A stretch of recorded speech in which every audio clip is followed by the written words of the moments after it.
A partir de agora, será dado início a uma coletiva à imprensa para que possa ser revelado todo o procedimento da investigação que durou 21 dias do caso Elídia Geraldo. E você vai acompanhar agora, ao vivo conosco. Aqui está colega da imprensa que vieram aqui para poder participar dessa coletiva. Aqui está o doutor Gustavo Adélio, que é o representante maior da nossa comarca aqui em Juiz de Fora, toda a região. Doutor Gustavo Adélio, que vai conversar conosco também daqui a pouquinho, ao vivo, na tela da Web TV Minas. Também o doutor Diego Candinha Alves já está se dirigindo, bem como os investigadores que participaram desta grande investigação que durou 21 dias. Eu estou ali, vendo ali o Gravinda, o Pedro, descendo ali o Pedro, também o Alexandre. São investigadores que participaram dessa investigação do caso Elídia Geraldo. Elídia Geraldo, que veio para poder ir para a festa do Horto no dia 2 de julho e não mais voltou para casa. Teria sido morta no dia 3, na madrugada do dia 3, na quarta-feira. Na madrugada, presume-se por volta das 3 da manhã, presume-se. Mas isso, tanto o delegado quanto a investigação vai estar revelando a todos vocês. Nós vamos, neste momento, passar o nosso áudio e também as nossas imagens para a mesa central, onde está o doutor Diego Candinha Alves, também o doutor Gustavo Adélio. Acompanhe conosco.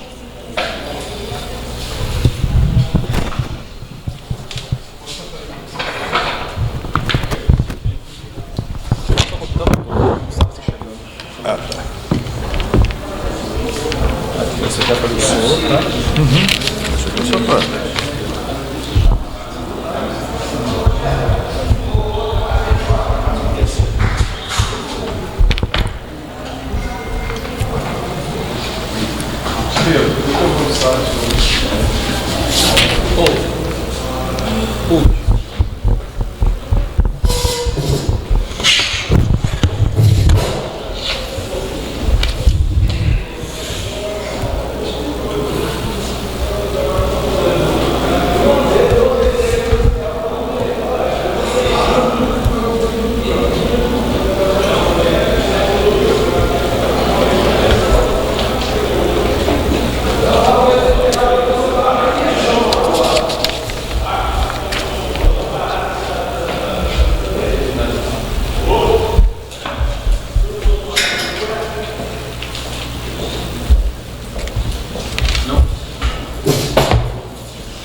Boa tarde a todos.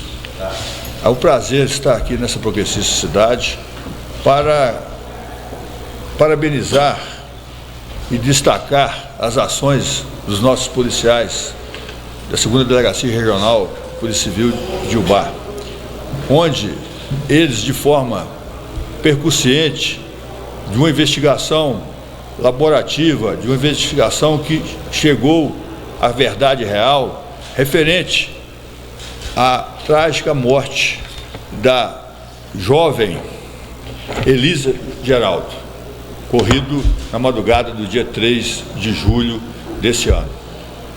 Após esse fato, a família, obviamente preocupada pelo desaparecimento de sua filha, dias depois procurou a Polícia Judiciária com o escopo de comunicar o seu desaparecimento.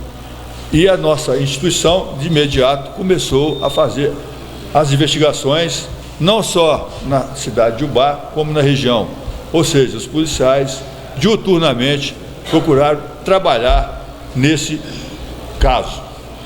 Devo destacar a brilhante atuação do delegado regional, doutor Candinha, o nosso delegado Presídios Altos, Bruno Salles, e os investigadores Alexandre, Hugo, Pedro, Carlos, Giannini, Diogo, Leandro Fabrício e o escrivão Wagner Gravina. Todos eles ombrearam, procuraram de forma uníssona fazer essa investigação para chegar ao resultado final, que é a autoria e a materialidade do fato. Ou seja, autoria definida e materialidade sobejanamente comprovada de um homicídio qualificado, cumulado com ocultação de cadáver em concurso material. Portanto, nós aqui, como representante da administração superior, eu como chefe do departamento de Juiz de Fora, tenho a honra de agradecer a esses nossos abnegados policiais e também mostrar à sociedade ubaense e região que a Polícia Judiciária, que a Polícia Civil, ela está aqui a postos e é pronto para responder a qualquer ação criminosa. Passo então a palavra ao doutor Diego para que ele dê mais detalhes acerca dos fatos ocorridos. E agradeço sobremaneira a presença de vocês nessa entrevista. Muito obrigado. Prezados senhores, muito boa tarde, telespectadores, caros ouvintes. A imprensa de Ubá é uma grande parceira. Os senhores da imprensa são os nossos porta-vozes perante a sociedade. Então eu quero agradecer de modo muito particular a cada um dos senhores e senhoras por divulgarem os nossos trabalhos, por divulgarem as ações eficazes da Polícia Civil do Estado de Minas Gerais, no tocante à 2ª Delegacia Regional de Polícia Civil de Ubá. É de salientar, como bem ressaltou o nosso chefe de departamento, que tão logo foi registrado a ocorrência do desaparecimento da jovem Elide Geraldo, as equipes da Delegacia de Crimes contra a Vida, Tóxicos, Furtos e Roubos e a Agência de Inteligência ficaram empenhadas em localizar, ficaram empenhadas em investigar esse desaparecimento dessa jovem, que infelizmente foi encontrada morta. Contudo, a ação da Polícia Civil foi eficaz.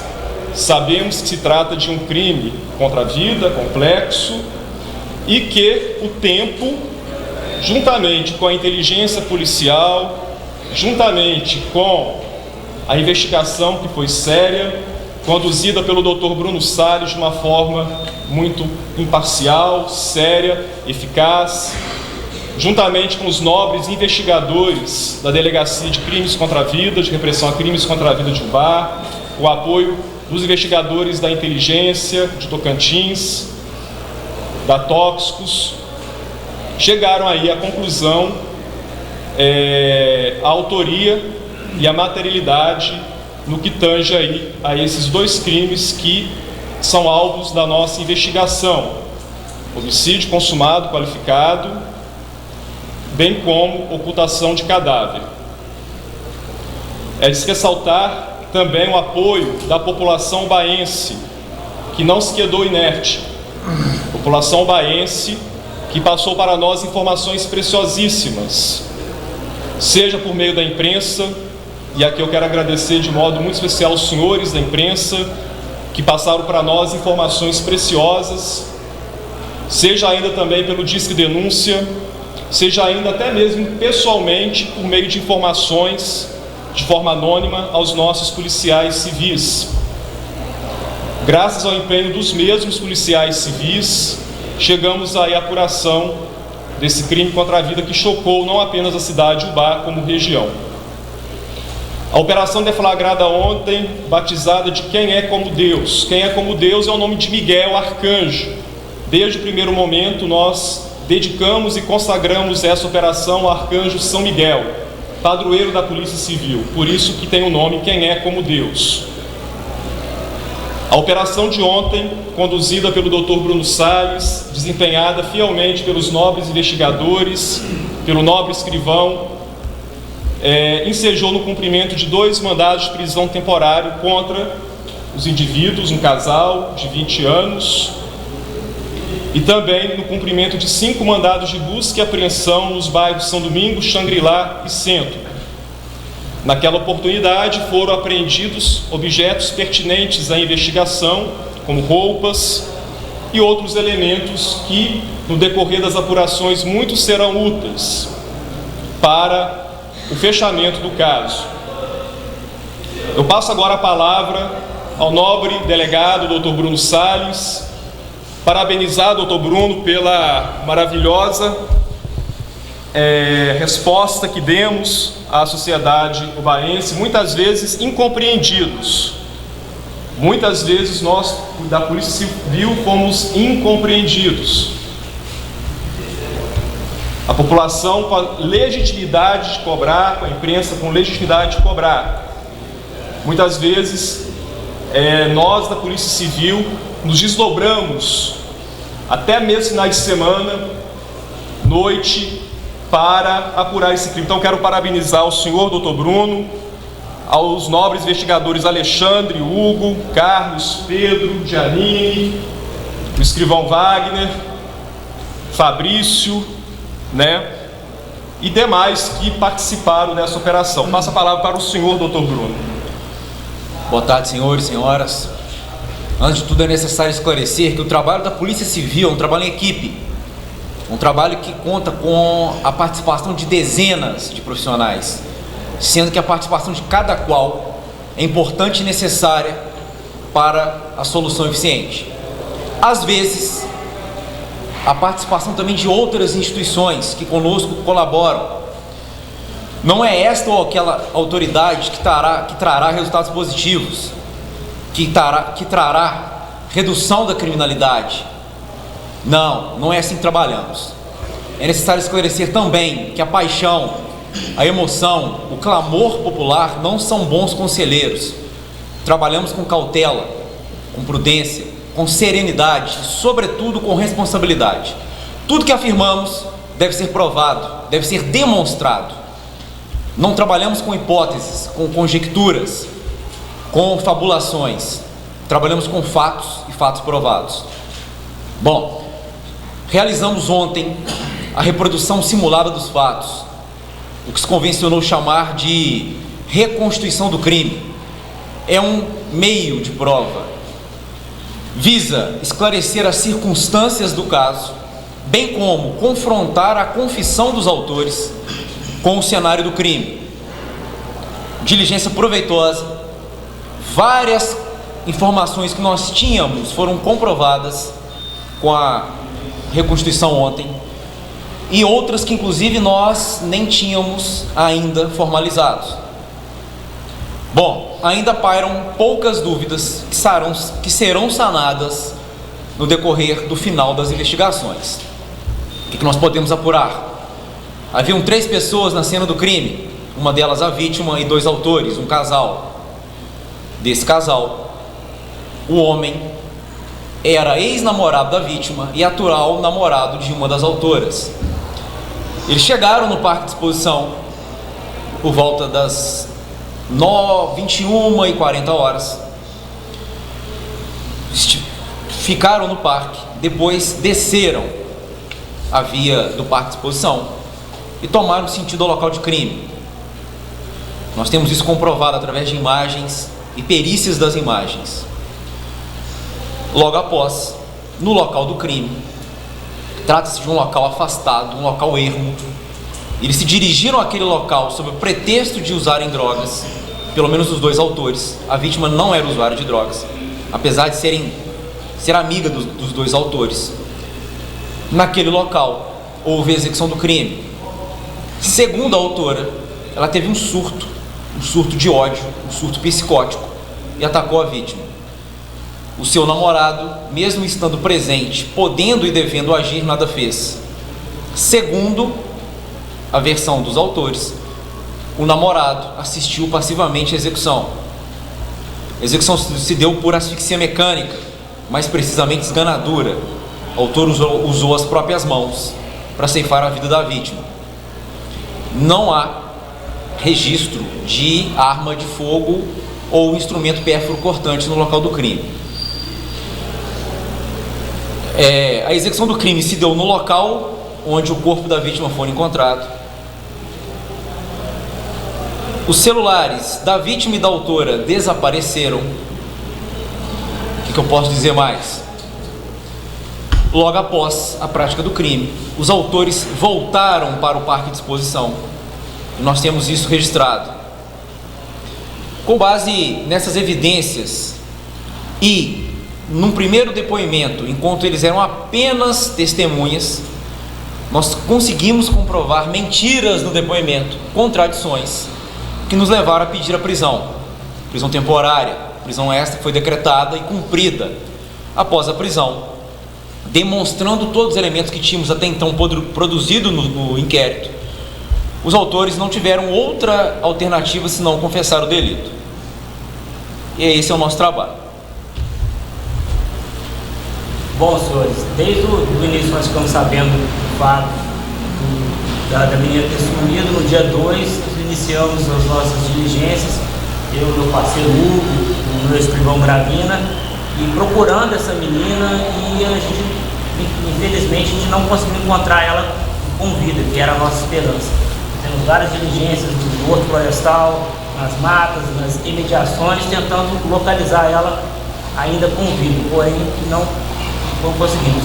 Aí, a partir do momento que a gente ficou sabendo que ela tinha saído do horto, nós começamos a fazer um trabalho de campo para tentar localizar imagens que pudesse levar a localização dela, como que ela tinha chegado no horto, como que ela tinha saído do horto. E aí nós, infelizmente, nós não conseguimos muitas imagens, tanto dentro do horto, do galpão do horto, quanto uma empresa de segurança que havia sido contratada para chegar nessas imagens, para fazer essas imagens. Na segunda-feira após a festa havia apagado todas essas imagens. Durante ali o trabalho de procurar a Elídia, nós constatamos que na entrada do horto tem um prédio do IEF que possui várias câmeras. Câmeras essas que ficam distantes da margem da rua. Então é difícil você identificar elas.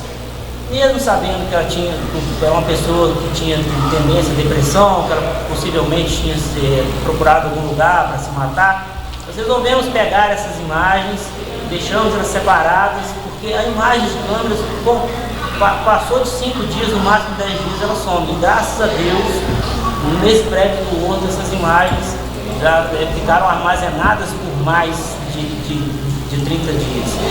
Um caso como esse, como a menina foi encontrada no lugar ermo, lugar isolado, que não tinha uma testemunha que apontasse que ela teria ido para aquele local com alguém que tivesse visto, é um caso muito difícil de se apurar. E no local também não tinha câmera para apontar isso para a gente. Nós partimos, a partir do aparecimento do corpo dela, sabendo que ela tinha saído do horto, sabendo que ela tinha ido a pé para o horto, provavelmente ela teria passado por essas câmeras que dá acesso à entrada do horto. Aí a nossa equipe começamos a analisar imagens de forma incessante para ver se a gente conseguia localizar eles, e daí nós conseguimos encontrar eles entrando, ela e o casal. Nós fomos atrás do casal, o casal falou que tinha saído da Praça do Esporte, do banco da Praça do Esporte. Conseguimos uma imagem saindo da Praça do Esporte. Nós conseguimos, por essas imagens, identificar as roupas que eles estavam vestindo, como que eles estavam se trajando. Aí nós começamos a analisar as imagens que tinham ocorrido no Horto Florestal.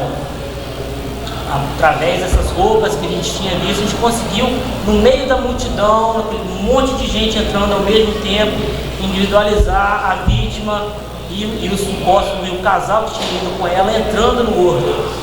Continuando a análise das imagens até a madrugada, nós percebemos o casal, a menina voltando com ela, abraçada com a vítima no braço, e se dirigindo para o local de crime.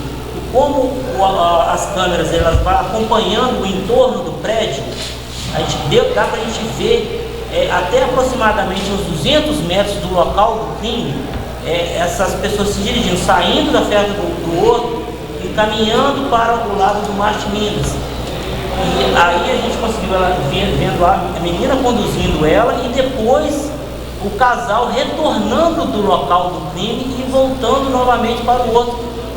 E com isso aí, com a velha boa dose de investigação de campo, nós conseguimos colocar os autores na cena do crime.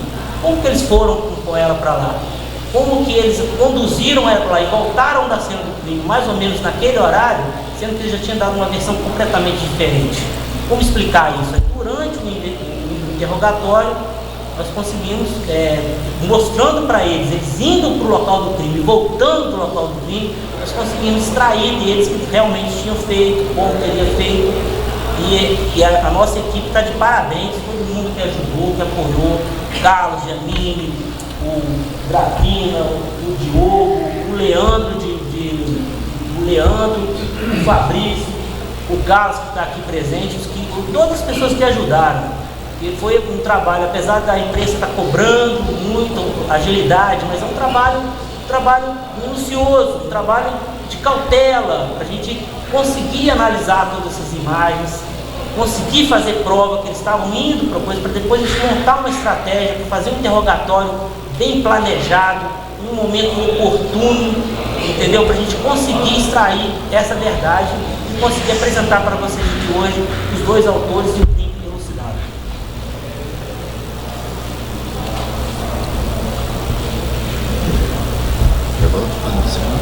Algum questionamento, alguma indagação de vocês? Doutor, nesse caso, na ocasião, um dia, foi comprado pelo tio da menina, né? E pelo chegar lá e ver que. E aquilo causou uma grande comoção em rede social, até em virtude pode ser, não pode, tudo. O fato dele ter achado em pouco, e que isso veio assim a acrescentar, que eles puderam saber dele também, no sentido dessa busca pessoal dele. Eu posso acrescentar a respeito disso, que esse senhor, ele é um herói. A gente pode considerar ele como um herói, porque nós ficamos sabendo da caminhada dele. Esse cidadão, ele, por exemplo, ficou sabendo de informação que ele poderia ter sido localizada, tinha sido vista em Divinésia, aqui perto. O senhor saiu andando numa margem da rodovia e voltou pela outra margem da rodovia procurando o cheiro. E nesse trajeto ele encontrou 3 cadáveres de animais mortos. Quer dizer, ele estava procurando desde o sumiço dela e acabou realmente encontrando ela. Então esse senhor é digno de todos os nossos aplausos. E desculpe falar a imprensa que infelizmente começou a colocar ele como sendo um autor do fato, sendo que na verdade um suspeito, sendo que ele na verdade é um herói, ele nos ajudou. Se eu permite o adendo, não é questão da imprensa, que é rede social, realmente dá, né? Não poder diferença muito grande, principalmente para a gente, puxador, quem tivesse todo respeito a os comentários, né? Não a imprensa por si, mas os comentários acerca da conduta dele. Esse senhor foi incompreendido também, né? Só complementar essa questão do tio da Elidia, é que ele procurou a delegacia antes de iniciar essas buscas para pedir permissão para nós. A gente inclusive achou isso muito bacana da parte dele, a humildade dele, sabe? Então ele claro, né, falou assim, não, você não precisa pedir permissão para nós. E ele iniciou essas buscas, inclusive a gente, nesse dia que ele teve na delegacia, a gente já tinha feito uma varredura no outro. E 5 dias depois, mais ou menos, ele retornou à delegacia com uma sacola com várias peças de roupa que ele achou sentido a Divinésia. Só que eram roupas grandes que não caberiam na Elidia, né? Eram roupas muito grandes. Então você vê que o empenho dele, a todo momento ele estava empenhado em manter esse contato com a gente, qual a imprensa e a população também não sabia. Né? Assim como muita coisa que no decorrer da diligência, que ninguém ficou sabendo pelo sigilo das investigações. Então o tio da Elidia realmente foi um herói, como o Alexandre citou. O parque de exposições ele é cercado por matas. Tanto é assim que ele é chamado Horto Florestal. É uma área muito grande, com muitos locais ermos de mata. Nós procuramos nos locais que seriam mais evidentes, que são as matas da parte superior ao parque de exposição. Só que ela estava na parte inferior e muito próxima à rodovia, o que não era provável de se encontrar um corpo tão próximo à rodovia. Então não era um local óbvio, mesmo porque nós não sabíamos também se ela havia sido vítima de um homicídio ou se ela havia tão apenas desaparecido em função de outra circunstância. Nós a procuramos em várias cidades, haja vista relatos dela ter sido vista em outros locais. Equipes policiais se dirigiram a estas cidades, inclusive acompanhados de familiares da vítima. Familiares foram com a gente. Porém, o tio da vítima foi mais feliz em encontrá-la. Porém, ele procurou, obviamente, nos locais que nós não havíamos procurado ainda. Por essa razão, ele encontrou primeiro. Senhores, boa tarde. Carlos Roberto Sodré, jornalista, rádio educador e portal Cuba News. Circula nas redes sociais um vídeo onde a suspeita do cometimento do crime, ela sacrifica um cãozinho. A motivação para esse crime, a motivação seria um ritual de magia negra, seria um crime passional, porque em uma entrevista ao jornalista Amarildo Oliveira Neto, os pais da Elídia colocam a Elídia como uma suposta namorada ou ficante do rapaz que acompanhava a moça na ocasião. Então a Elídia foi uma vítima de um ritual de magia negra, a Elídia foi uma vítima de um crime passional. Qual a motivação que o casal teria para matar a Elídia Geraldo? Permita-me esclarecer. Nós trabalhamos com elementos comprovados. Inicialmente nós temos várias versões e vamos tentando comprová-las no decorrer das investigações. Na cena do crime, o que nós temos, inclusive segundo o relato dos autores, que a autora teria tido um surto de ódio, um surto psicótico e teria agredido a vítima. É o que nós temos de comprovado. Não existem elementos no local de crime que comprovem outra versão, embora não esteja plenamente descartada a outra versão. Assim, claras evidências de simpatia dos autores por práticas satanistas, inclusive por materiais encontrados na residência deles. Mas daí dizer que foi um ritual satânico, foi um ritual de magia negra, nós não podemos nos afirmar com sobriedade, com base no até então apurado. Doutor, também me permite uma tempo? Claro. Nessa entrevista, a mãe coloca mais de uma vez o seguinte: estava ouvindo a entrevista, vindo para cá mais uma vez. A mãe coloca assim, a mãe coloca que a filha conhecia esse casal e que há 2 meses teria terminado o relacionamento com um rapaz. E coloca uma outra situação, coloca que o casal, ela coloca isso mais de uma vez na entrevista, que ela fala assim, eles também estão precisando de ajuda. Bom, foi comprovado sim que um dos autores manteve um relacionamento amoroso com a vítima no começo do ano, possivelmente até abril. É o que está comprovado até então. E a vítima era amiga do casal, amiga e confidente da autora. Isso também foi comprovado. É o que nós podemos afirmar. Doutor, boa tarde. Pegando a gancho do colega Sodré, Vicente do Lago de Minas, o senhor disse que, segundo o relato, a motivação do crime seria um estado psicótico, um estado de raiva, um nervosismo na hora, e acabou cometendo o crime com a amiga vítima. Também na rede social, e nós recebemos vários também relatos dessa situação, dizendo de que esse casal, movido por uma série de circunstâncias, participando de várias seitas, como diz o colega, e essa reconfessa, ela teria o prazer de matar alguém, matou um animal e queria matar alguém. De fato, eu pergunto aos senhores, teria sido realmente essa reconfessa?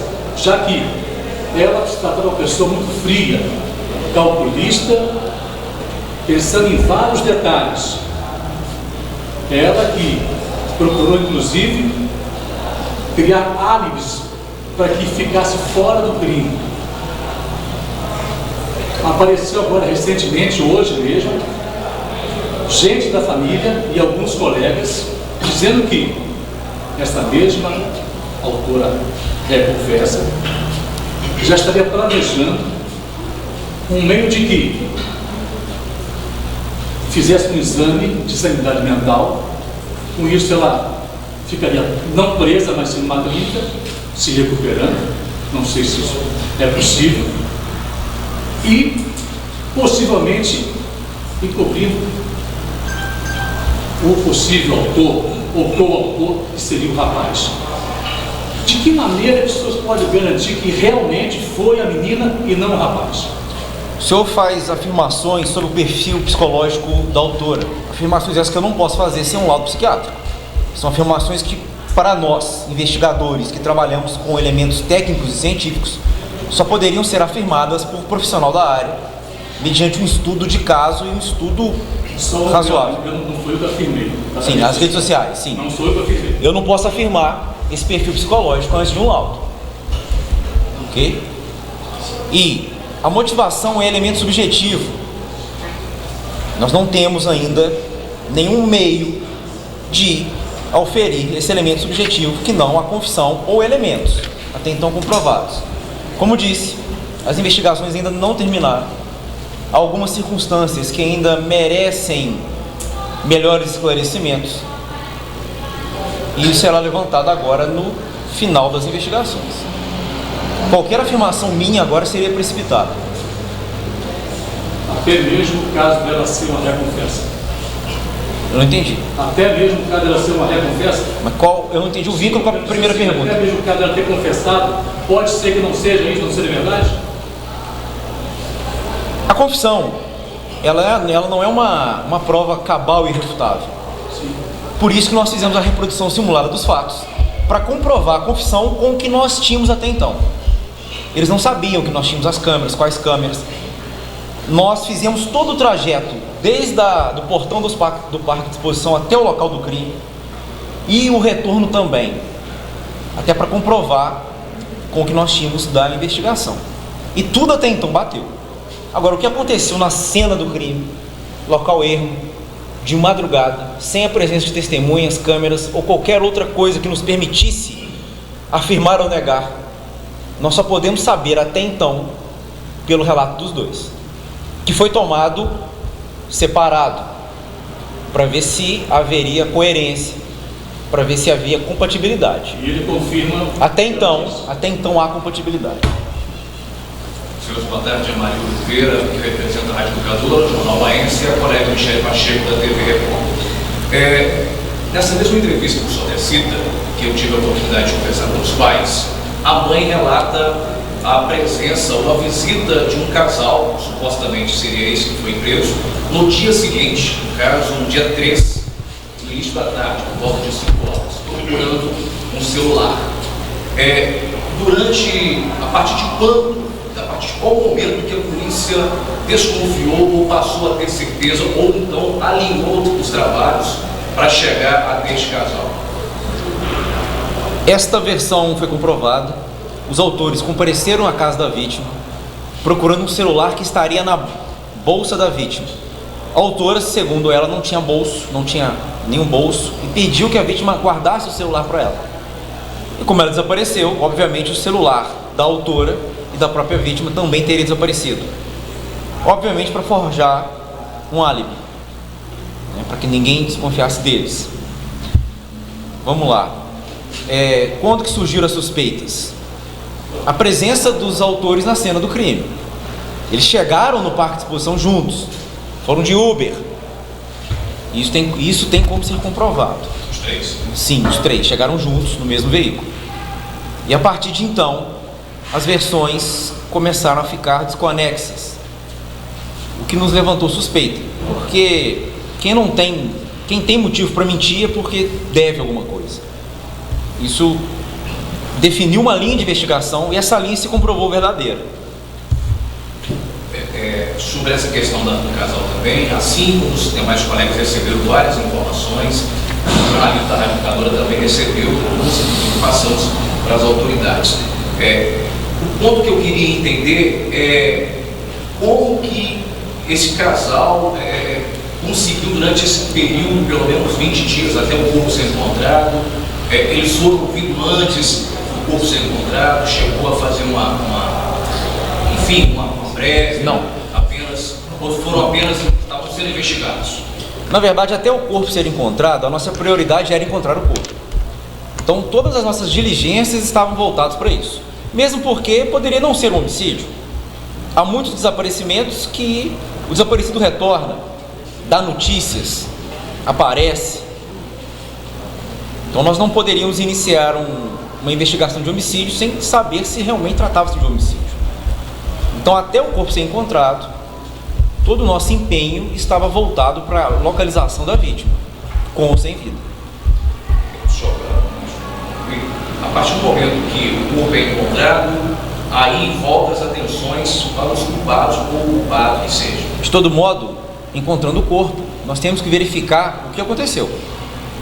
Porque há casos de acidentes, há casos de suicídio, há casos de homicídio. Então a prova técnica, a prova científica é a melhor ferramenta que nós temos para identificar e a partir daí continuar. O senhor falou no início, não sei se foi o senhor Diego, a respeito do estrangulamento, que ela foi estrangulada. O corpo, quando foi feita a perícia, apresentava apenas isso de ferimento? Sim. Nada mais? Sim, apenas isso. Só o ferimento de estrangulamento.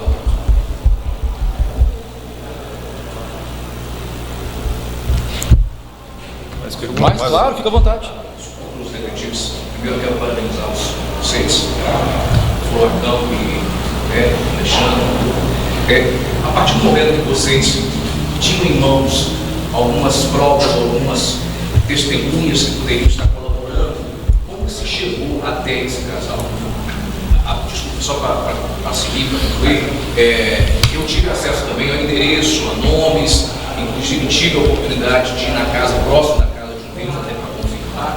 Como que vocês chegaram até eles? A própria família, quando procurou a gente, na época em que ela ainda estava na condição de uma pessoa sumida, eles informaram que eles tinham ficado sabendo que ela tinha sido, tinha ido para o outro florestal com um casal de amigos. E esse casal de amigos seria um cara que tinha namorado com ela anteriormente e a autora agora. Que agora a gente sabe que é a autora. E daí nós fizemos um primeiro contato com esse casal, na Praça São Januário, conseguimos localizar eles lá.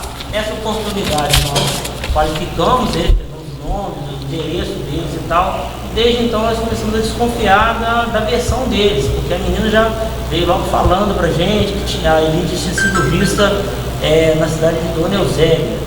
E logo em seguida a nossa equipe, eu, Wagner e o Bravina, já pegamos a viatura, fomos para Dona Eusébia, inclusive com a foto dela, fizemos contato com pessoas de lá, estava tendo uma festa no local, e realmente algumas pessoas falaram para a gente que tinha uma menina que parecia que essa menina tinha aparecido lá em Dona Eusébia e tinha sido vista no sábado, inclusive próximo a uma padaria, um tanto quanto desnorteada, perguntando a um senhor lá que horas que ia, quanto tempo ia demorar para clarear, para o sol nascer. E daí nós imaginamos que ela poderia realmente estar procurando festas, uma menina maior de idade, tinha recebido um pagamento e tal, mas mesmo assim nós continuamos as diligências, nós tiramos um pouco do foco do casal. Mas tão logo a gente começou a demorar muito ela aparecer, a gente foi procurando outros meios de prova, umas câmeras existentes no outro, e a gente voltou o foco para o casal, porque o próprio casal falou para a gente que eles tinham saído do lugar. Nós começamos a procurar imagens deles saindo de um local específico que eles tinham previamente combinado. Eles encontraram onde? Eles encontraram em um banco que fica em frente à Praça dos Esportes aqui em Ubá. O que chamou na nossa atenção... Ali ou na Praça do Esporte? Praça do Esporte. É um banco que fica na entrada da Praça do Esporte. Avenida Principal. Avenida Principal. O que chamou a nossa atenção é que eles chegaram lá, eles combinaram, pelo que eles tinham dito pra gente, por volta de 8 horas da noite, e a Elidia demorou a chegar até 9h30. Como que eles ficaram tanto tempo ali esperando, né? Só para poder ter pegado o Uber e ter ido embora. E ali nós pegamos a primeira imagem de câmera com eles, com a roupa que eles estavam, como que eles estavam vestidos, que roupa que a gente ia procurar nessas outras imagens posteriormente. A gente estava trabalhando no escuro ainda, não sabia o que tinha acontecido. Mas mesmo assim a gente estava fazendo a vida pregressa dela, quer dizer, os últimos passos dela, as últimas caminhadas dela, para a gente tentar possivelmente encontrar ela com vida. E daí nós começamos a investigar também o casal. Detetive, partindo do princípio que o senhor acabou de informar, falando de que ela fala que teve um surto psicótico no local do crime, que matou a Elidia, esse tempo que eles demoraram, pelo menos esperando a Elidia, pode talvez supostamente acreditar que talvez já havia premeditação da morte, no caso? Isso aí, no caso, são suspeitas. Sim, e serão comprovadas, provavelmente, no decorrer das investigações. Mas, por enquanto, nós não podemos provar que isso realmente aconteceu. A Delegacia de Homicídios, a gente trabalha muito tempo com isso, o colega aqui, a gente não trabalha com achismo, a gente trabalha com provas técnicas. Então, nós só podemos falar o que a gente pode provar. E agora, o que nós temos para provar, infelizmente ou felizmente, é a versão do casal que estava no local erro. Mas há sim indícios de que pode ter sido uma coisa premeditada por ambos. Só um complemento básico, acho, é que você citou nessa questão da suspeição do casal. A imprensa colaborou muito nesse sentido quando começaram a soltar os nomes deles na imprensa, porque eles, revoltados, se aproximaram da gente. E a gente permitiu isso, colocando eles como inocentes, né? Onde inclusive eu fiz uma ocorrência de calúnia, difamação, né, contra algumas pessoas que estavam divulgando imagem deles na internet, inclusive a própria imprensa, e aí eles sentiram essa segurança de estar trazendo provas a favor deles, no qual na verdade eles estavam se contradizendo e trazendo essas provas até nós.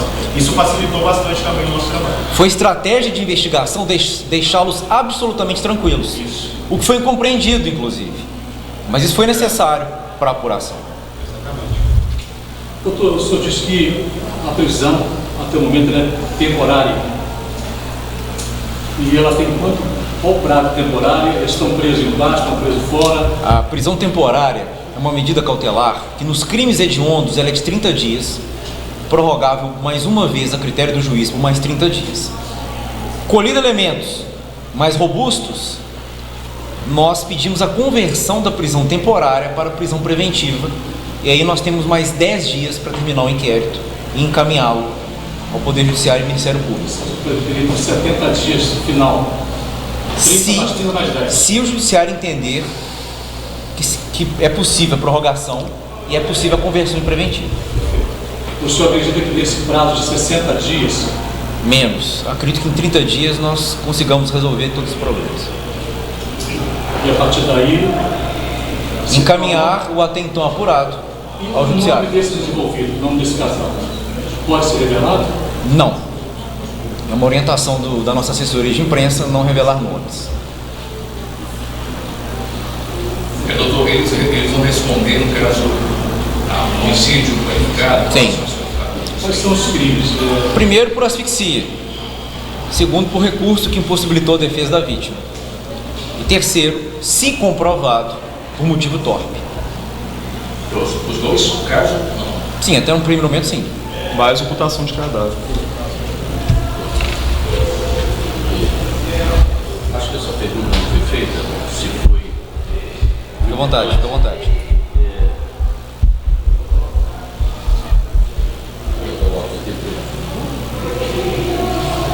Como foram os momentos, as horas de Elidia antes do suspiro final? Eu quero dizer o seguinte: além do estrangulamento, ela sofreu mais algum tipo de maus tratos?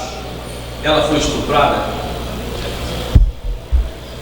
Até então nós não temos como comprovar. Segundo a autora, ela teria abaixado as roupas da vítima, inclusive parte íntima, para sugerir estupro e confundir as investigações. Foi o relatado pela autora. Mas pelo tempo da prática do crime e do encontro do cadáver, nós não temos como comprovar um eventual estupro. E quanto tempo durou esse cenário da morte de Elide? O óbito se deu no dia 3, nas primeiras horas do dia 3, e o corpo, salvo engano, foi encontrado dia 20. 22. Então foram 19 dias. Perdão, eu quis perguntar o seguinte: quanto tempo, quantas horas, quantos minutos que duraram ali esse cenário, da hora que a moça autora conduziu a vítima até o momento que ela deu por encerrado a situação? Nós sabemos que eles chegaram no local pouco depois da meia-noite, não é isso? Por volta de 10 horas. Chegaram na parte de exposição, mas retornaram para o local de crime aproximadamente meia-noite, não é isso? Por volta de 11h30 da noite. 11h30. Permaneceram no local até pouco mais de 2 horas, não é isso? Da manhã. Então ficaram lá por aproximadamente 2h30. Nós não sabemos quando as agressões se iniciaram. Se eles ficaram muito tempo lá, até as agressões se iniciarem, ou se tão logo chegaram, começou a prática do delito, a execução. Eu também quero cumprimentar todos os profissionais do Dr. Gustavo. Muito obrigado. O Diego, o Bruno, o Alexandre, o Hugo, o Carlos. Essa informação que eles teriam ficado 2 horas, 2 horas e meia no local do crime, a perícia encontrou substância ilícita ali? Não. No caso de droga? Não.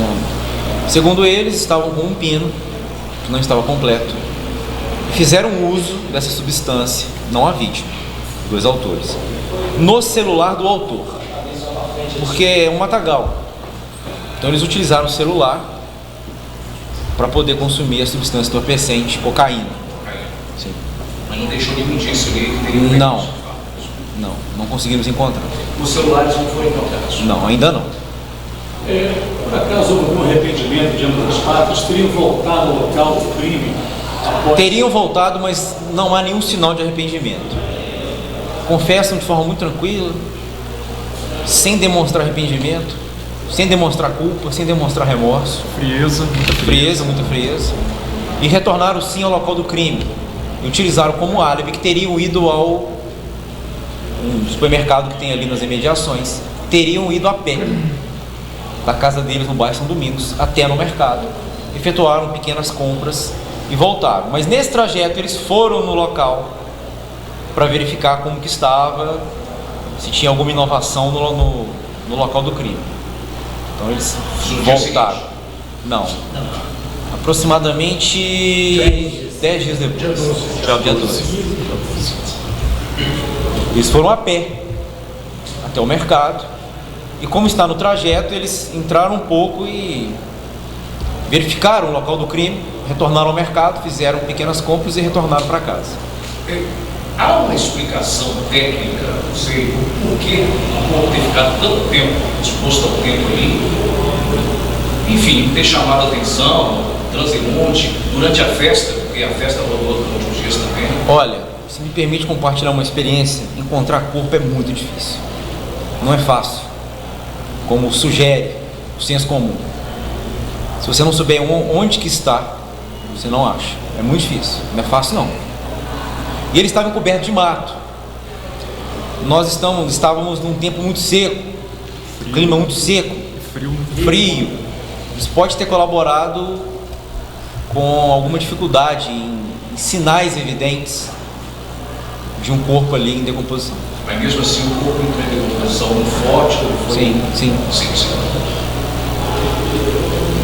O rapaz teria discutido com a ré o fato em si da bobagem? Segundo ele, no início das agressões, ele teria tentado interferir, mas teria sido repreendido pela autora e desde então ele se manteve passivamente, apenas assistiu, segundo o relato.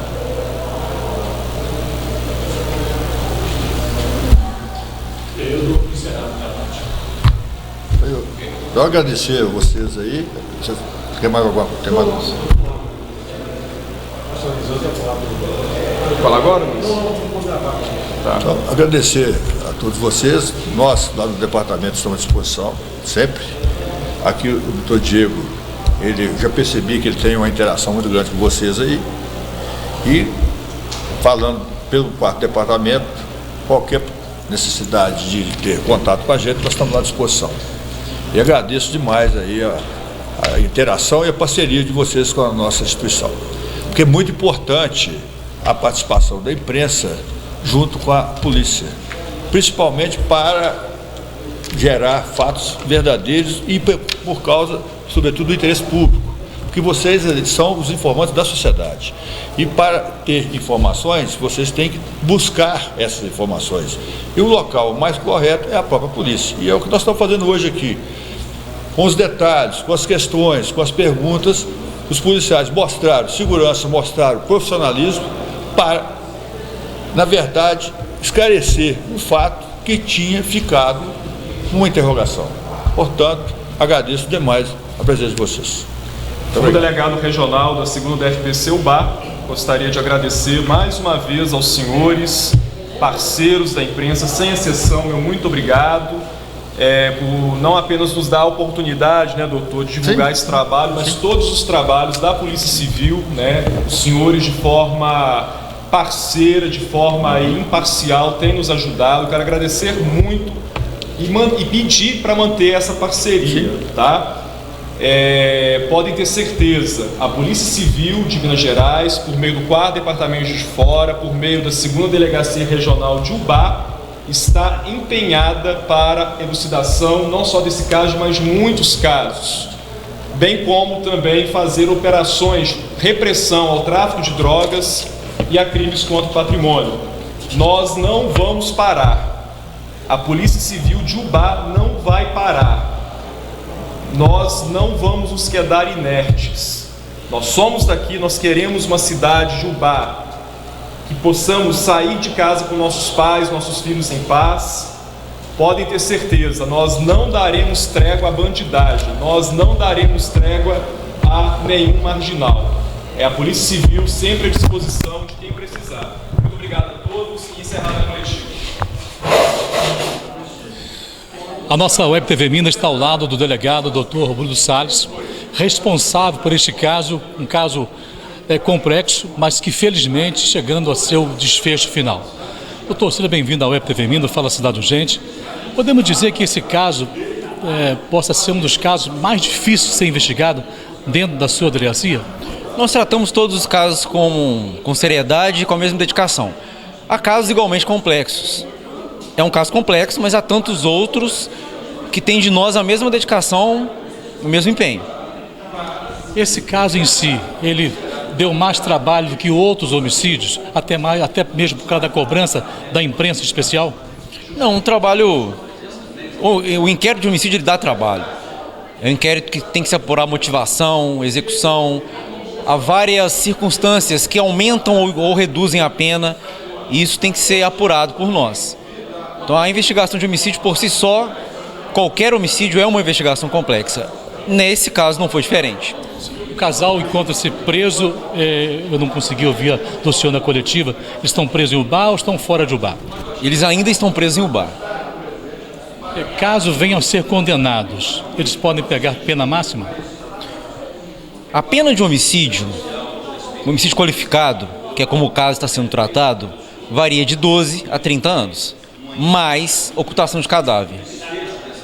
Neste caso, quais seriam os crimes, além de ocultação de cadáver, além do homicídio, haveria outras questões? Esse homicídio ele foi praticado por asfixia, o que aumenta a pena, por recurso que impossibilitou a defesa da vítima, o que aumenta a pena, e também, possivelmente, por motivo torpe, motivo reprovável, o que também aumenta a pena, acrescido da ocultação de cadáver.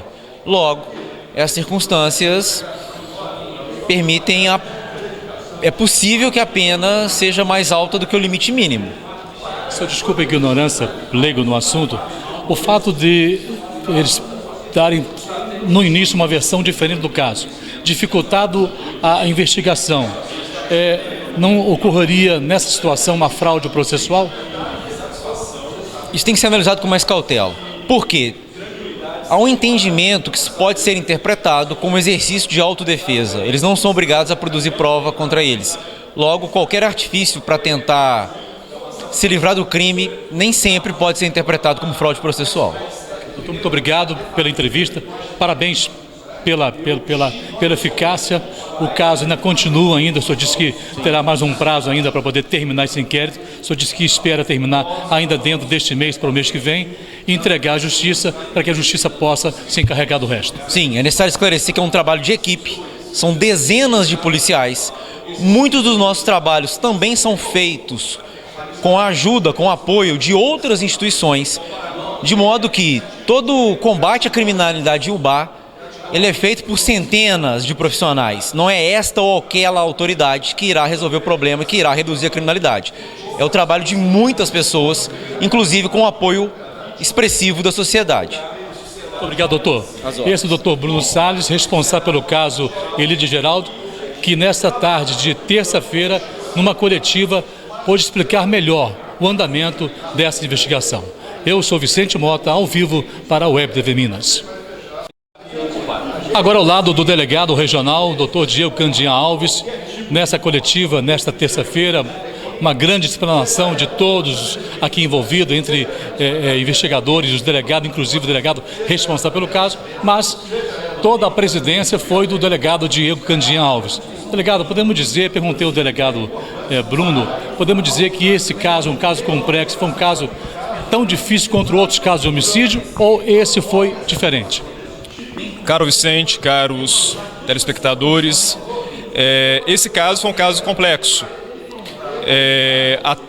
Tem um ano que eu estou em Ubá e pelo que a equipe de investigadores da Delegacia de Crimes contra a Vida me disseram, que é, sem sombra de dúvida, um dos mais difíceis, um dos mais complexos, tendo em vista, conforme bem salientado, a ausência de provas subjetivas, qual seja, de testemunhas, tendo em vista um local ermo, né?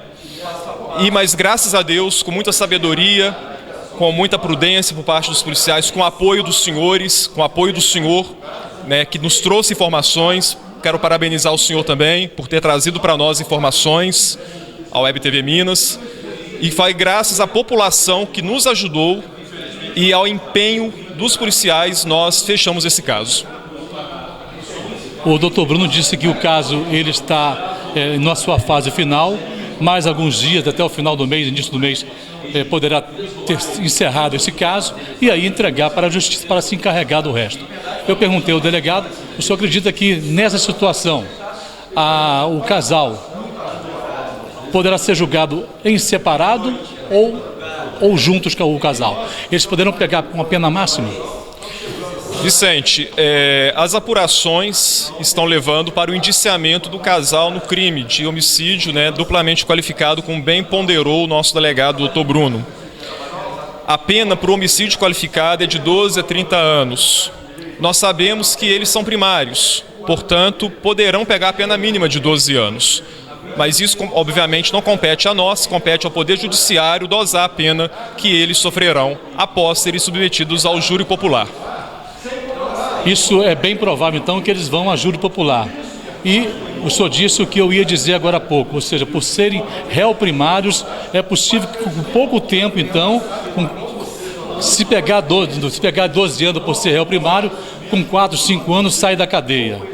E aí, doutor? Vicente, vamos fazer o nosso trabalho. A Polícia Civil tem feito o seu trabalho de apuração, né? Apurando crimes contra a vida, crimes contra o patrimônio. Obviamente que é uma marca na vida desse casal. Né? Responder por um crime contra a vida, cuja pena varia de 12 a 30 anos, né? Não significa que eles poderão pegar 12 anos. Depende do juiz que for julgar a causa. Poderão pegar 20 anos. Né? Porque a pena, para ser dosada a pena, para ser aplicada a pena, vários fatores são levados em conta. Não significa que eles vão pegar 12 anos. A pena mínima é de 12 anos. Né? mas nós aguardamos piamente aí que a justiça será feita, tendo em vista que a polícia está quase terminando aí de fechar esse caso. Muito obrigado, delegado. Parabéns pelo trabalho, pelo empenho, o senhor como presidente dessa investigação, o doutor Bruno, enfim, toda a investigação que levou até esse casal. Parabéns e os nossos cumprimentos a toda a sua equipe. Obrigado, Vicente, o senhor divulgando os nossos trabalhos, grande parceiro, e dizer que nós estamos à disposição de quem precisar. Muito obrigado. Esse foi o delegado doutor Diego Candim Alves falando na tela da Web TV Minas.